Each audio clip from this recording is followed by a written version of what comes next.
दोस्तों, आज के वीडियो में हम बहुत ही पुराने किंतु एक वैज्ञानिक सवाल पर बात करेंगे कि यदि चंद्रमा पृथ्वी से टकरा जाए तो क्या होगा। वैसे तो इस विषय पर आप बहुत सारे वीडियो देख चुके होंगे, परंतु जो तथ्य आज के वीडियो में आपके सामने पेश होंगे वो जरूर आपको रोमांचित कर देंगे। दोस्तों, हम जानते हैं कि पृथ्वी का गुरुत्वाकर्षण बल सभी चीज़ों को अपनी ओर खींचता है। इन सभी चीज़ों में चंद्रमा भी शामिल है। जब आप किसी गेंद को हवा में उछालते हो तो एक निश्चित ऊंचाई तक जाकर वो गेंद वापस पृथ्वी पर आ गिरती है, परंतु चंद्रमा पृथ्वी पर नहीं गिरता। भला ऐसा क्यों? क्या किसी अदृश्य बल ने चंद्रमा को दूसरी ओर से पकड़ रखा है? बिल्कुल नहीं। अंतरिक्ष में ऐसा कोई बल नहीं है। वस्तुतः चंद्रमा का पृथ्वी पर ना गिरने के पीछे का कारण है चंद्रमा की तेज गति। अपनी गति के ही कारण ये पृथ्वी के चारों ओर घूम रहा है। इस क्रिया को हम हिंदी में कक्षा और अंग्रेजी में ऑर्बिट रोटेशन कहते हैं। इस तरह के ऑर्बिट रोटेशन के उदाहरण ब्रह्मांड में हर दिशा हर कदम पर मौजूद हैं। जरा ध्यान से समझिए। जब आप किसी गेंद को फेंकते हैं तो वो गेंद ऊपर की ओर जाने लगती है क्योंकि उस गेंद में तेज गति होती है, परंतु जैसे ही उस गेंद की गति घटती है तो वो गेंद वापस भूमि की ओर आने लगती है। इसका अर्थ है कि गति गुरुत्वाकर्षण बल के विरुद्ध कार्य करती है। गेंद में जितनी गति होगी गेंद उतना ही दूर तक जाएगी। यदि गेंद को बेहद तेज गति से फेंका जाए और यदि आसमान में हवा ना हो तो वो गेंद हमेशा ही पृथ्वी के चारों ओर घूमती रहेगी, क्योंकि हवा के साथ घर्षण ना होने के कारण उस गेंद की गति एक समान ही बनी रहेगी। ठीक यही चंद्रमा के साथ है। अंतरिक्ष में कोई हवा नहीं है जो चंद्रमा की गति को घर्षण करके कम कर दे, जिस कारण चंद्रमा लगातार एक जैसी गति प्राप्त किए हुए है और उसकी यही गति चंद्रमा को पृथ्वी के आकर्षण में बंधने से रोकती है। चंद्रमा पृथ्वी के गुरुत्वाकर्षण बल से प्रभावित अवश्य है, किंतु ये गुरुत्वाकर्षण बल और चंद्रमा की तेज गति एक संतुलन तैयार करती है। इस संतुलन के कारण ही अरबों वर्षों से चंद्रमा पृथ्वी के चारों ओर घूम रहा है। भौतिक विज्ञान के नियम अटल हैं। यदि चंद्रमा को पृथ्वी पर गिराना है तो चंद्रमा की गति कम होना आवश्यक है और ऐसा करने के लिए बहुत अधिक बल की आवश्यकता पड़ेगी। हमारा चंद्रमा बहुत ही विशाल और भारी है। अगर हम चंद्रमा के सतह पर अपने सारे रॉकेट इंजन लगाकर विपरीत बल तैयार करें तो भी हम इंसानों में इतनी क्षमता नहीं है कि चंद्रमा की गति को कम कर सके। किंतु मान लो कि किसी तरह से चंद्रमा की गति कम हो जाए तो पृथ्वी का गुरुत्वाकर्षण बल चंदा मामा पर हावी जरूर हो जाएगा और इसे अपनी ओर खींच लेगा। पृथ्वी की परिक्रमा करते हुए चंदा मामा पृथ्वी के करीब आता रहेगा और एक दिन पृथ्वी में ही समा जाएगा। यदि किसी कारण चंद्रमा की गति आधी कम हो जाए तो शायद साल भर में चंद्रमा की टक्कर पृथ्वी से हो जाएगी। तो चलिए इस पूरे साल को महीनों में बांटकर इस पूरी घटना को बेहतर तरीके से समझते हैं। पहला महीना 3,84,000 किलोमीटर से 2 लाख किलोमीटर तक का सफ़र। दोस्तों, पृथ्वी से चंद्रमा की दूरी 3,84,000 किलोमीटर है। जब चंद्रमा पृथ्वी के नज़दीक आना शुरू होगा तो पहले कुछ दिनों तक इंसानों को सब कुछ सामान्य ही नजर आएगा। हाँ, किंतु महीने भर में पृथ्वी पर जो सबसे बड़ा बदलाव दिखेगा वो होगा समुद्र में उठने वाली लहरों की बढ़ती ऊंचाई। जिस तरह से हमारी पृथ्वी चंद्रमा को अपनी ओर खींचती है, उसी तरह से चंद्रमा के गुरुत्वाकर्षण बल का प्रभाव भी पृथ्वी पर होता है। ये प्रभाव सबसे ज़्यादा तरल पानी के महासागरों पर देखा जा सकता है। पृथ्वी का जो भाग चंद्रमा की ओर होता है उस भाग में एक उभार आ जाता है जिसे हम ज्वारीय उभार या टाइडल बल्ज कहते हैं। वहीं पृथ्वी का जो भाग चंद्रमा से दूर होता है उस भाग में संकुचन देखा जाता है। अब पृथ्वी तो हर रोज यानी 24 घंटों में ही अपनी धुरी पर एक चक्कर पूरा कर लेती है, यानी पृथ्वी के चंद्रमा की ओर वाले भाग में लगातार बदलाव आता रहता है, जिस वजह से दुनिया भर के समुद्रों में पानी का स्तर रोजाना 1 मीटर बढ़ता या घटता रहता है। इसी प्रक्रिया को हम ज्वार भाटा कहते हैं। जब चंद्रमा पृथ्वी के नज़दीक आएगा तो पृथ्वी का जो हिस्सा चंद्रमा की ओर रहेगा, जाहिर है उस हिस्से की समुद्री लहरों की ऊंचाई भी बढ़ने लगेगी। सिर्फ 1 महीने के अंदर चंद्रमा पृथ्वी की तरफ आधी दूरी तय कर चुका होगा, जिससे अब समुद्र में उठने वाली लहरों की ऊंचाई 4 मीटर यानी 13 फीट के आसपास हो चुकी होगी। इन लहरों के कारण मुंबई, कलकत्ता समेत दुनिया भर में समुद्री किनारों पर बसे शहरों में भयंकर बाढ़ आ जाएगी और लोग ये शहर छोड़कर भाग रहे होंगे। दूसरा महीना 2 लाख से 1,33,000 किलोमीटर तक का सफ़र।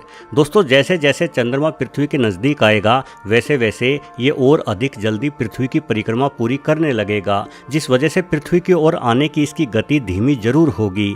दूसरे महीने तक चंद्रमा पृथ्वी तक के सफ़र की 75% दूरी तय कर चुका होगा। इस दौरान पूरे विश्व की अर्थव्यवस्था डगमगा चुकी होगी, क्योंकि समुद्रों से उठने वाली लहरों की ऊंचाई अब 10 मीटर यानी 33 फीट तक ऊंची हो चुकी होगी, जिसके फलस्वरूप तटीय शहर पूरी तरह से तबाह हो जाएंगे। यहाँ रहने वाले करीब 1 अरब से ज़्यादा लोग इन शहरों को छोड़कर ऊंचे इलाकों में भाग चुके होंगे या मारे जा चुके होंगे। ऊंचे इलाकों में इंसानों की बेहद अधिक भीड़ के कारण संसाधनों और भुखमरी की समस्या अपने पंख पसार चुकी होगी। आज पूरे विश्व में 95% इंटरनेट की व्यवस्था सिर्फ समुद्रों में बिछे फाइबर ऑप्टिक्स तारों से ही चलती है, जिनके स्टेशन समुद्रों के किनारे बसे शहरों में ही बने हुए हैं।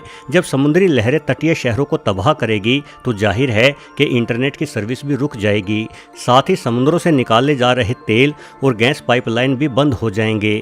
ऊर्जा की कमी के कारण शहर अंधेरों में डूबे शमशान घाट जैसे ही दिखाई देने लगेंगे। तीसरा महीना 1,33,000 से 1 लाख किलोमीटर तक का सफ़र।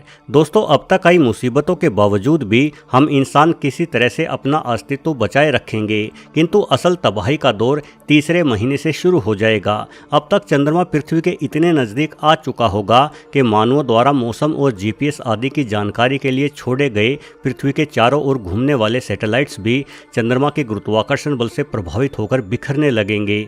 या तो ये सैटेलाइट्स चंद्रमा पर या वापस पृथ्वी पर ही आकर गिरना शुरू हो जाएंगे। महासागरों का फैलाव इतना अधिक हो चुका होगा कि सिर्फ समुद्री किनारों पर बसे शहर ही नहीं, अपितु समुद्रों से हजारों किलोमीटर दूर बसे शहर भी डूबने लगेंगे।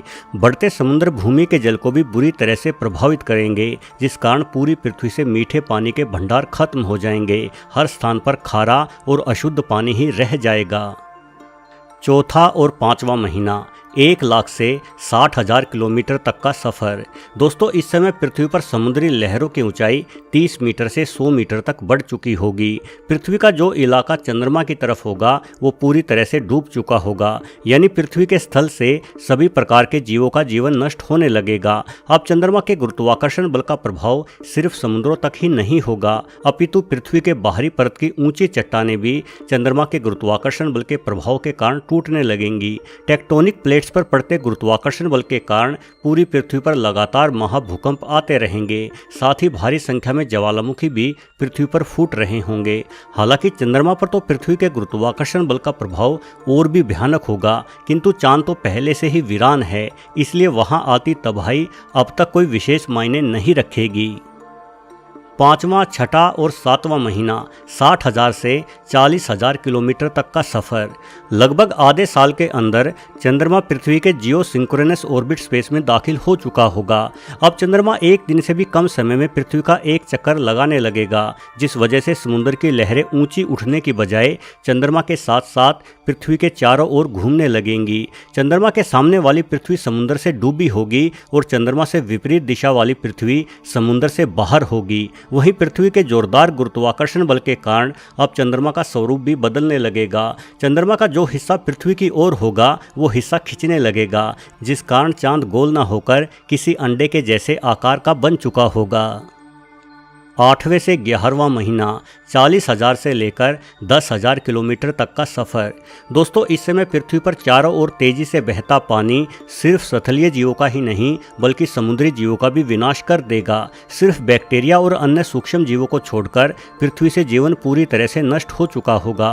पृथ्वी पर फूटते ज्वालामुखियों की राख आकाश को ढक चुकी होगी, जिस कारण सूर्य की गर्मी पृथ्वी तक नहीं पहुँचेगी और चारों ओर भयानक ठंड का राज होगा। यदि सूर्य दिखाई भी तो तेजी से घूमता चंद्रमा बार बार सूर्य के सामने आएगा, जिससे पृथ्वी पर प्रतिदिन 1 से अधिक बार सूर्य ग्रहण दिखाई पड़ेगा। भले ही हमारे ग्रह पर हर ओर पानी हो, किंतु फिर भी हमारा शानदार ग्रह एक नर्क में तब्दील हो चुका होगा, जहां जीवन किसी भी हालात में नहीं पनप सकता। हर ओर राख फैली होगी और तेजाब की बारिश हो रही होगी।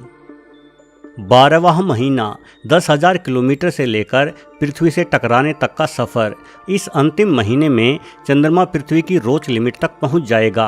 यहाँ से चंद्रमा पर पड़ता पृथ्वी का गुरुत्वाकर्षण बल इतना अधिक होगा कि चंद्रमा एक स्थिर रूप में नहीं रह पाएगा और एक भयानक विस्फोट के साथ चंदा मामा नष्ट होकर लाखों टुकड़ों में बंट जाएगा। चंद्रमा के ये टुकड़े पृथ्वी के चारों ओर घूमने लगेंगे, जो शनि ग्रह के छल्लों की ही भांति प्रतीत होंगे। चंद्रमा के टुकड़ों में बंट जाने से चंद्रमा का गुरुत्वाकर्षण बल भी बढ़ जाएगा, जिस कारण पृथ्वी पर चलने वाला विनाश भी अब थम जाएगा।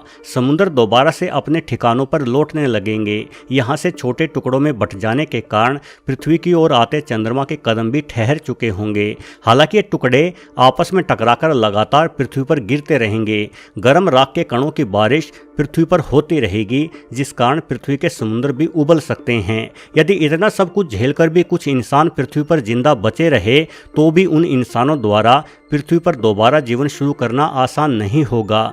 चंद्रमा के नष्ट होने के कारण पृथ्वी अपनी कक्षा में असंतुलित हो जाएगी, जिससे पृथ्वी पर ऋतुओं और मौसमों का बदलाव नहीं हो पाएगा।